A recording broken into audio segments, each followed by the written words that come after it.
नमस्कार दोस्तों, आपका स्वागत है अपनी YouTube चैनल PFP में। आज हम डीमार्ट के बारे में चर्चा करने वाले हैं। स्टॉक अपने ऑल टाइम हाई से 25-30% नीचे ट्रेड कर रहा है। मार्केट में रिकवरी आ गई है, निफ्टी 10% ऊपर चला गया है, लेकिन डीमार्ट में कोई खास रिकवरी नज़र नहीं आती। तो क्या ये स्टॉक वीक हो चुका है? क्या भारी गिरावट हो सकती है? ऐसे सिचुएशन में एज ए रिटेल इन्वेस्टर में क्या करना चाहिए, इसके बारे में आज हम चर्चा करने वाले हैं।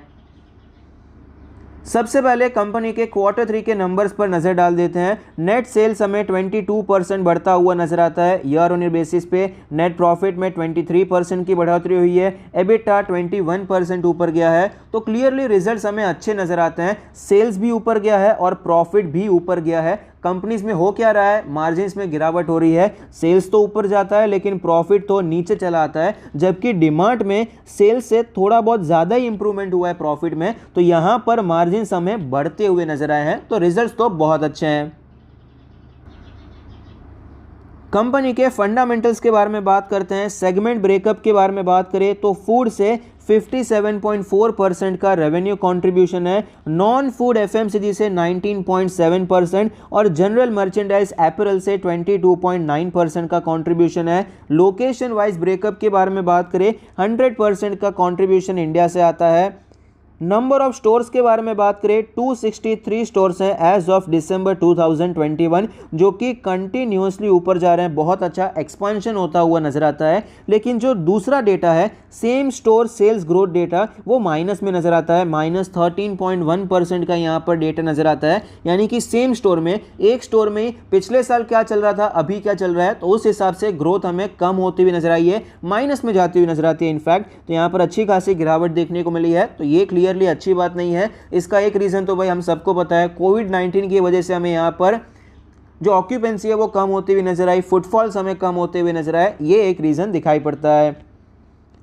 फंडामेंटल रेशियोज के बारे में बात करें तो ROE 9% है, ROC 12% है, जो कि डिटेरिएट होते हुए नजर आते हैं। ये अच्छी बात नहीं है। नेट प्रॉफिट मार्जिन 4.5% है। यहाँ पर देखिए 3 ईयर और 5 ईयर एवरेज में ज़्यादा डिफरेंस नहीं है। ये 4.77 है, 4.74 है और लेटेस्ट भी 4.55 है। कोई बहुत बड़ा डिफरेंस नहीं है, लेकिन डीमार्ट के लिए ये बड़ा डिफरेंस हो जाता है, क्योंकि ये कोई ऐसा बिजनेस तो है नहीं कि 25-30% का मार्जिन चल रहा है, उसमें 1-2% ऊपर नीचे हो गया तो कोई इशू नहीं है। लेकिन यहाँ पर ऑलरेडी ये वॉल्यूम वाला बिजनेस है, वॉल्यूम में काम करना है। जितना ज़्यादा वॉल्यूम होगा, छोटे मार्जिन से भी हम अच्छा प्रॉफिट कमा सकते हैं। तो मार्जिन देखिए 5% के नीचे का है, तो मार्जिन को प्रोटेक्ट करना बहुत ज़रूरी हो जाता है। कोविड की वजह से हमें गिरावट देखने को मिली, लेकिन बाउंस बैक भी एक्चुअली यहाँ पर अच्छा नज़र आता है। डेट टू इक्विटी के बारे में बात करें, जीरो है, कोई कर्जा नहीं है, बहुत अच्छी बात है। जनरली यहाँ पर प्रॉब्लम क्या होती है, जो ये रिटेल स्टोर्स चलाते हैं कंपनीज, वहाँ पर कर्जा बढ़ता जाता है, इंटरेस्ट पेमेंट बाद में होता नहीं है,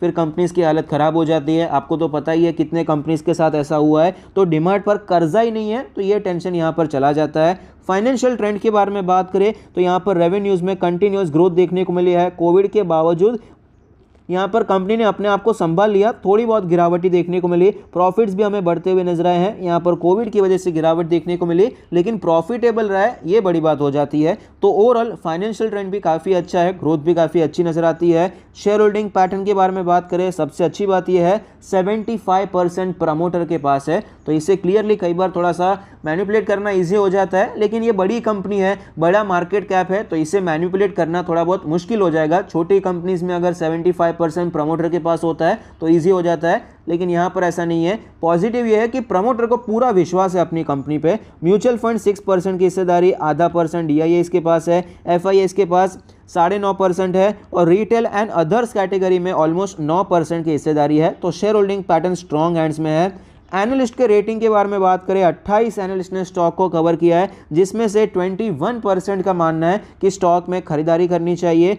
हायर साइड पे 72% का अपसाइड है। मीडियन तो देखिए 2% अपसाइड, यानी कि करंट मार्केट प्राइस पे ही चल रहा है, और लोअर साइड पे 32% की गिरावट बताई जा रही है। तो क्या 7200 का लेवल अगले साल आ सकता है? क्या ये 2800 का लेवल आ सकता है? ये हम चार्ट पर डिस्कस करेंगे। ये सारे लेवल एक साल के लिए होते हैं। 2,71,000 करोड़ की दिग्गज मार्केट कैप है। 183 का पीई रेशियो है। ज़्यादातर एनालिस्ट यहाँ पर बियरिश इसीलिए हैं क्योंकि वैल्यूएशन बहुत ही ज़्यादा प्रीमियम चल रहा है। 183 का पी रेशियो क्लियरली प्रीमियम क्या, यहाँ पर ये ओवर वैल्यूड चलता हुआ नजर आता है।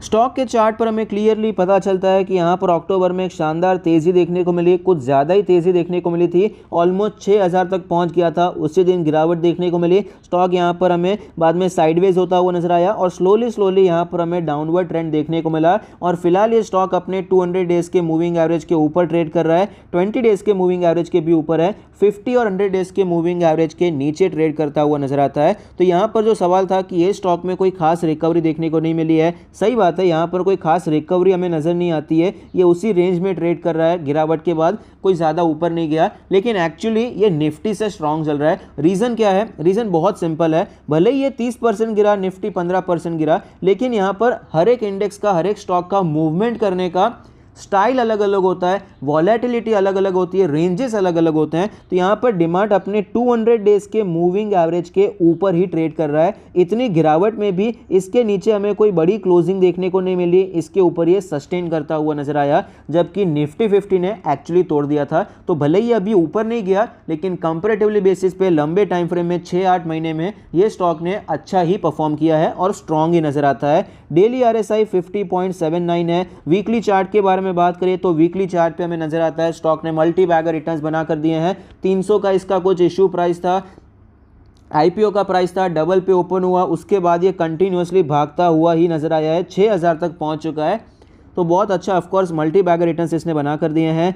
50 वीक्स के मूविंग एवरेज पे सपोर्ट लेता हुआ नजर आता है। वीकली RSI 48.51 का लेवल है, 40-45 की रेंज में इसने एक बार सपोर्ट लेने की कोशिश की है। स्टॉक के चार्ट पर हमें दो इंपॉर्टेंट लेवल्स नजर आते हैं। सबसे पहला लेवल है 4500 का लेवल। अब ये लेवल एज अ रेजिस्टेंस दिखाई पड़ता है, यहाँ पर रिटेस्ट करके ही नीचे आया, एक बार यहाँ से भी गिरावट हो चुकी है। तो सबसे पहले हायर टारगेट के बारे में ही बात कर लें तो ये जो 7200 का टारगेट बताया है एनालिस्ट ने, क्या ये अगले साल आ सकता है? एक बार समझने की कोशिश करते हैं। सबसे पहले तो 4500 का टूटना जरूरी हो जाएगा, उसके बाद कोई फ्रेश अपसाइड देखने को मिलेगा। उसके बाद भी 5000 का लेवल है और ये 5500 6000 का जोन दिखाई पड़ता है। और यहाँ पर पास्ट डेटा के हिसाब से मैंने यहाँ पर एनालाइज किया है, जब भी स्टॉक में कोई रीजनेबल करेक्शन हुआ, जैसे कि ये नीचे गिरा, तो वापस अपने ऑल टाइम हाई को तोड़ने में उसे 10 से 12 महीने लग जाते हैं। यहाँ पर आप देख पाएंगे, फिर यहाँ पर आप देख पाएंगे, यहाँ पर इसने हाई लगाया, फिर तोड़ा, यहाँ पर था, अप्रॉक्सीमेटली 10 से 12 महीने यहाँ पर भी लग गए थे। तो इस प्रकार से अगर इस हाई को पहुँचने में ऑलरेडी इसे गिरा हुआ है, उसको 5-6 महीने हो चुके हैं, वापस अगर 5-6 महीने लगते हैं तो ऐसे तो टाइम 1 साल निकल जाएगा। उसके बाद सपोज हम ये अज्यूम करते हैं यहाँ से 1 साल का टारगेट है 7200 का लेवल, तो उस हिसाब से भी ब्रेकआउट होने के बाद भी जो तेजी देखने को मिली है, नेक्स्ट 1 ईयर में हमें 50% का अपसाइड यहां पर देखने को मिला है। जैसे ये लेवल टूटा, नेक्स्ट 1 ईयर में 50% का अपसाइड यहां तक का हमें देखने को मिला था। और यहां पर जब ब्रेकआउट हुआ था उसके बाद तो कुछ बहुत अच्छी रैली देखने को मिली, ये कुछ 100% से ज़्यादा की रैली थी। हर टाइम हम ये अज्यूम नहीं कर सकते, हम ये एक्सपेक्ट नहीं कर सकते हैं। तो अगर हम बहुत ही जेनरस 50% भी अपसाइड अगर हम अज्यूम करते हैं तो वो लेवल भी हमें मुश्किल नज़र आता है, क्योंकि नेक्स्ट 1 ईयर में सबसे पहले तो 6-7 महीने तो ये लेवल आने में लग जाएंगे, वहाँ पर सस्टेन करेगा, रिटेस्ट करेगा, ऊपर जाएगा। तो 7200 का लेवल 1 साल में मेरे हिसाब से तो एम्बिशियस है। अब डाउन साइड के बारे में बात करते हैं, 2800 का लेवल। तो हमारा इंपॉर्टेंट सपोर्ट है 4000 का लेवल। यहाँ पर देखिए सपोर्ट लिया था, ब्रेकआउट हुआ था, यहाँ पर भी सपोर्ट लेने की कोशिश कर रहा है, काफ़ी ज़्यादा इंपॉर्टेंट बेस है। तो अगर ये लेवल टूट जाता है तो कौन से लेवल आ सकते हैं? तो सबसे पहला जो लेवल हो जाएगा, एक तो 3500 का लेवल हो जाता है, राउंड ऑफ लेवल है 500 वो तो हो ही जाएगा। ये 3400 का लेवल भी एक इंपॉर्टेंट सपोर्ट की तरह देखने को मिल सकता है।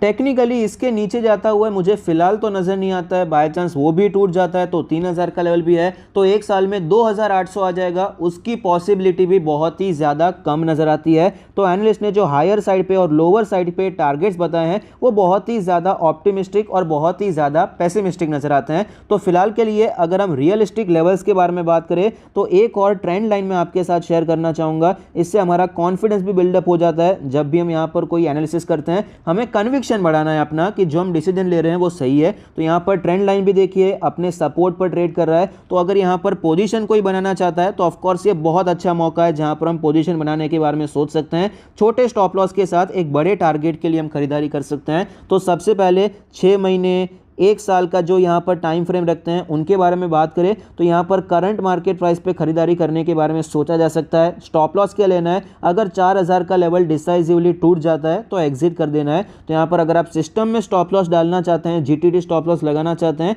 तो मेरे हिसाब से 4000 के जस्ट नीचे नहीं, अप्रॉक्सीमेटली आपको 3900 पे रखना चाहिए, क्योंकि पहले यहाँ पर कई बार लोस तो जो थोड़े नीचे देखने को मिले थे, 3950 तक भी आकर ये रिटर्न हुआ था। तो इसीलिए सेफ साइड यहाँ पर 3900 का हम स्टॉप लॉस रख सकते हैं। तो अभी 4200 चल रहा है, हमारा रिस्क हो जाता है 300 रुपये का। और अपसाइड पोटेंशियल के बारे में बात करें तो अप्रॉक्सीमेटली 1800 का है। ये लेवल भी छोड़ देते हैं, 5500 भी अगर हम अज्यूम करते हैं तो उस हिसाब से भी बहुत अच्छे टारगेट्स हमें यहाँ पर नजर आते हैं। अप्रॉक्सीमेटली 1200-1300 पॉइंट का जंप हमें देखने को मिल सकता है। तो रिस्क रिवॉर्ड रेशियो तो बहुत अच्छा है, 1:4 का रिस्क रिवॉर्ड रेशियो हमें नजर आता है। तो मिड टर्म के लिए खरीदारी करना चाहे तो हमने यहाँ पर खरीदारी कर सकते हैं, 5500 का हमारा टारगेट हो सकता है। अब शॉर्ट टर्म के बारे में बात करें तो यहाँ पर शॉर्ट टर्म के लिए तो मोमेंटम चाहिए, ट्रेंड होना चाहिए, तो वो तो 4500 के ऊपर ही आएगा, तो उसके बाद ही आपको कोई अपॉर्चुनिटी ढूंढनी चाहिए। लॉन्ग टर्म के बारे में भी बात करें तो खरीदारी करने के बारे में सोच सकते हैं, लेकिन मैं पर्सनली बहुत ज़्यादा कंफर्टेबल नहीं हूँ वैल्यूएशंस की वजह से।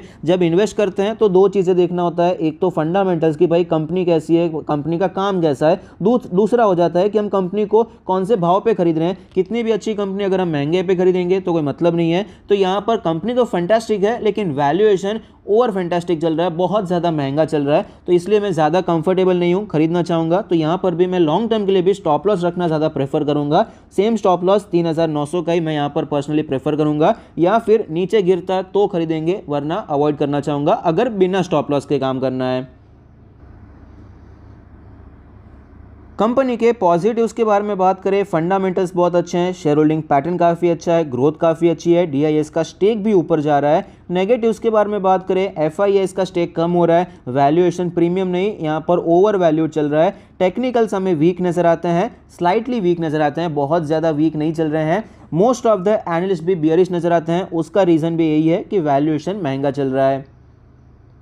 तो करना क्या चाहिए, शॉर्ट टर्म के लिए तो यहाँ पर 4500 के ऊपर ही सोचना चाहिए, अपॉर्चुनिटी मिलती है, छोटे स्टॉप लॉस के साथ काम कर सकते हैं। मिड टर्म के लिए खरीद सकते हैं क्योंकि अभी छोटे स्टॉप लॉस के साथ ही काम हो रहा है और 1:4 का रिस्क रिवॉर्ड रेशियो मिल रहा है। तो धीरे धीरे जैसे स्टॉक ऊपर जाता है हम यहाँ पर पोजीशन ऐड भी कर सकते हैं और स्टॉप लॉस को ट्रेल भी कर सकते हैं। लॉन्ग टर्म के लिए खरीदना चाहें खरीद सकते हैं, लेकिन मैं प्रेफर करूंगा कि भाई स्टॉप लॉस यूज़ करूं, या फिर स्टॉप लॉस के बिना खरीदना है तो बेटर वैल्यूएशन पे खरीदना मैं प्रेफर करना चाहूँगा।